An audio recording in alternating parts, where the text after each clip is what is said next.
Assalamualaikum warahmatullahi wabarakatuh.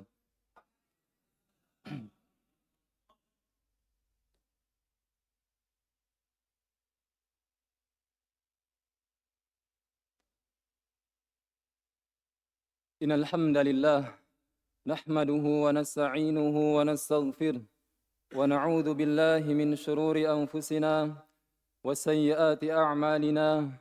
Man yahdihillahu fala mudilla lahu wa man yudlil fala hadiya lahu. Wa ashhadu an la ilaha illallah wahdahu la sharika lahu wa ashhadu anna Muhammadan 'abduhu wa rasuluh.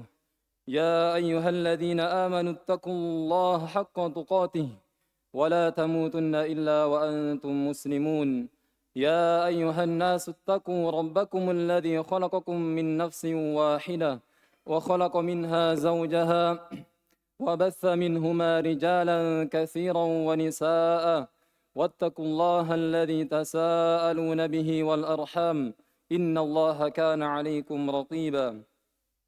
يا أيها الذين آمنوا اتقوا الله وقولوا قولا سديدا يصلح لكم أعمالكم ويغفر لكم ذنوبكم ومن يطع الله ورسوله فقد فاز فوزا عظيما. أما بعد فإن أصدق الحديث كتاب الله وخير الهدي هدي محمد صلى الله عليه وسلم وشر الأمور محدثاتها وكل محدثات بدعة وكل بدعة ضلالة وكل ضلالة في النار. Ma'asyiral muslimin jamaah Jumat rahimani wa rahimakumullah. Kita sungguh bersyukur kepada Allah Subhanahu wa taala yang terus-menerus mencurahkan nikmat demi nikmatnya kepada kita. Terkhusus di saat ini Allah Subhanahu wa taala kembali memberikan kebaikan besar kepada kita, yaitu kita bisa berkumpul di tempat ini mendengarkan khutbah yang disampaikan dan beragam kebaikan-kebaikan di dalamnya. Sungguh jika bukan karena Allah Subhanahu wa taala, kita tidak akan hadir di tempat ini. Maka bersyukurlah. Allah Subhanahu wa taala berfirman di dalam Al-Qur'an, "La in syakartum la azidannakum." Jika kalian bersyukur, maka betul-betul Allah Subhanahu wa taala akan tambah. Jamaah Jumat rahimani wa rahimakumullah. Al-Quran adalah kalamullah, kitab yang teragung, kitab yang terbaik yang diturunkan kepada manusia yang terbaik, manusia yang termulia, yaitu Nabi kita, Nabi Muhammad sallallahu alaihi wasallam, melalui malaikat yang termulia, yaitu malaikat Jibril alaihi salatu wassalam. Al-Quran adalah kitab yang termulia yang Allah Subhanahu wa taala turunkan di muka bumi ini, mengalahkan kitab-kitab yang sebelumnya. Dan Al-Quran jamaah sekalian tak ada keraguan padanya, petunjuk bagi orang-orang yang bertakwa. Allah Subhanahu wa taala berfirman di dalam Al-Quran, Alif Lam Mim, Dzalikal kitabu la raiba fi, hudan lil muttaqin. Alif Lam Mim itu adalah kitab yang tak ada keraguan padanya, petunjuk bagi orang-orang yang bertakwa. Al-Quran adalah segala-galanya untuk kita. Al-Quran adalah petunjuk kita, cahaya kita, yang dengannya kita tidak akan tersesat selama-lamanya. Dan Al-Quran jamaah sekalian tidak ada keraguan padanya, sedikit pun tidak ada jamaah sekalian. Dan petunjuk bagi orang-orang yang bertakwa. Dan juga Al-Quran adalah keutamaan di dalamnya, di antaranya Nabi SAW bersabda, Man qara'a al-Qur'ana, man qara'a harfan min kitabillah, falahu bihi hasana, wal hasanatu bi'ashri amthaliha. La aqulu alif lam mim harfun walakin alifun harfun walakin alifun harfun wa lamun harfun wa mimun harfun. Nabi SAW bersabda, barang siapa yang membaca satu huruf dari Al-Quran, maka baginya satu kebaikan. Dan satu kebaikan itu, barang siapa yang membaca satu huruf dari kitabullah Al-Quran, maka baginya satu kebaikan. Dan satu kebaikan itu akan dilipat gandakan menjadi 10 pahala. Dan tidaklah aku katakan bahwa alif lam mim itu satu huruf, akan tetapi alif satu huruf, lam satu huruf, dan mim satu huruf. Lihatlah jamaah sekalian, begitu besar dan banyaknya pahala dari membaca Al-Quran. Satu hurufnya saja kita membacanya, maka Allah Subhanahu wa taala melipat gandakan menjadi 10 pahala. Bagaimana lagi satu halaman, satu juz yang kita baca, maka berkali-kali lipat Allah Subhanahu wa taala melipat gandakan pahala kita. Maka dari itu jamaah sekalian, upayakan jamaah sekalian, luangkanlah waktu kita bersama dengan Al-Quran, walaupun beberapa menit saja, agar kita mendapat kemuliaan dan pahala yang besar di sisi Allah Subhanahu wa taala. Dan juga di antara dari keutamaan-keutamaan Al-Quran adalah di hari kiamat jamaah sekalian, kita betul-betul memerlukan syafaat jamaah sekalian. Dan Al-Quran adalah pemberi syafaat yang terbaik. Sebagaimana Nabi SAW bersabda, "Iqra'ul Qur'an, fa innahu ya'ti yaumal qiyamati syafi'an li ashabi."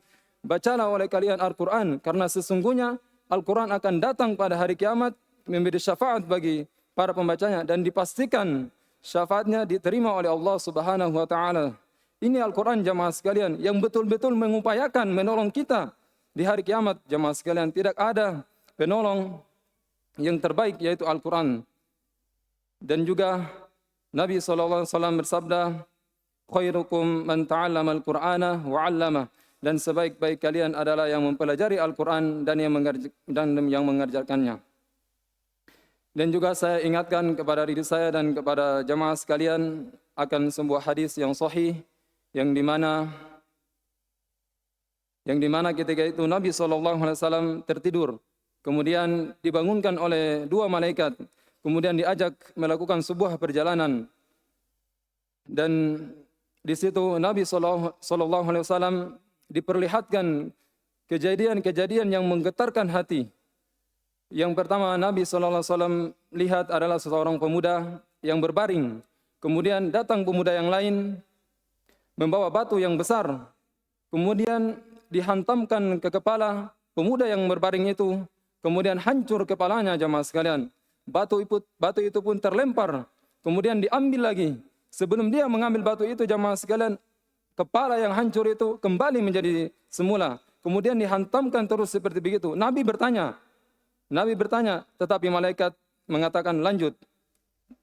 Kemudian Nabi SAW diperlihatkan kejadian-kejadian yang lain. Kemudian malaikat pun berkata, sesungguhnya yang pertama engkau lihat adalah seseorang yang sudah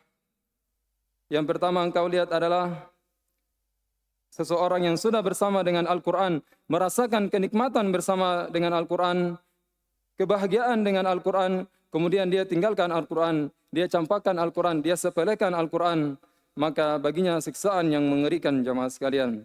Semoga Allah Subhanahu wa taala memberikan keistiqomahan kepada kita seluruhnya untuk senantiasa membaca Al-Quran, mempelajarinya, mengamalkannya, mendakwakannya, dan bersabar di atasnya sampai kematian datang menyebut kita. Semoga bermanfaat untuk kita seluruhnya.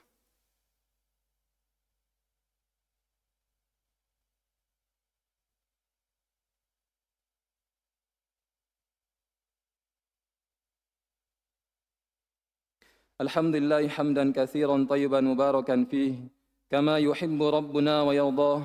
Asyhadu an la ilaha illallah wahdahu la syarika lah wa asyhadu anna Muhammadan abduhu wa rasuluh. Di khutbah yang kedua ini saya ingatkan kepada diri saya dan kepada seluruh jamaah sekalian agar selalu mengingat kematian jamaah sekalian. Memasang kematian di depan kedua mata kita, selalu mengingat kematian. Sebagaimana Nabi SAW bersabda, "Aktsiru min dzikri hadimil ladzat." Kata Nabi, perbanyaklah kalian mengingat penghancur kelezatan, yaitu kematian jamaah sekalian.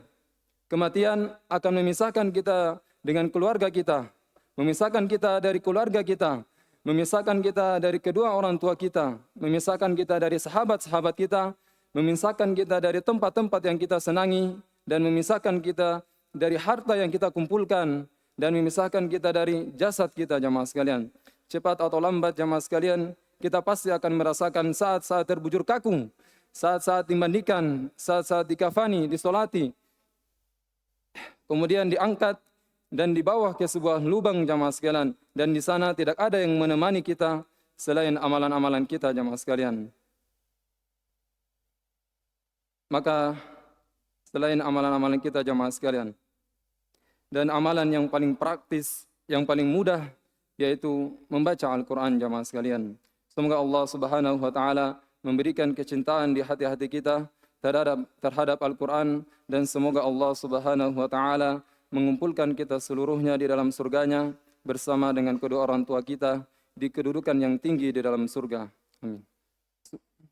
Inna Allah wa malaikatahu yusalluna ala nabi ya ayyuhalladzina amanu sallu alaihi wa sallimu taslima.